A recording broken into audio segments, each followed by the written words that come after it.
umuntu yanyandikiye arambwira ati Sam ewana yabyanditse no mu nyuguti nkuru ku buryo wabonaga ko ari seri. Yarambwira ati ko cyagora forex trading ariko nkaba nawe umenye ifite na gishoro icyo mfite na internet yonyine. Nambwiye ati rero niba ushaka gutangira forex trading ikintu cya mbere ukora ni ukuyiyigisha, kwihugura, ukabanza ukihugura ukamenya ibintu ugiyemo bimeze bite.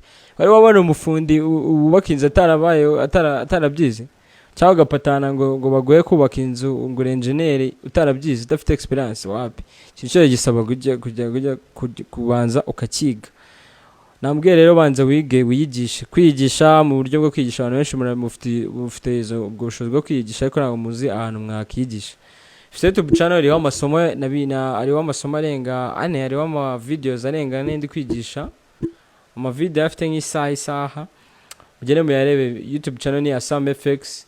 Afite group ya Telegram irimo ibitabo yabafasha abantu wese mushaka kwiga forex trading, mudafite capital, mudafite amafaranga yo kwiga, mudafite ubushobozi bwo kwafodinga mentorship.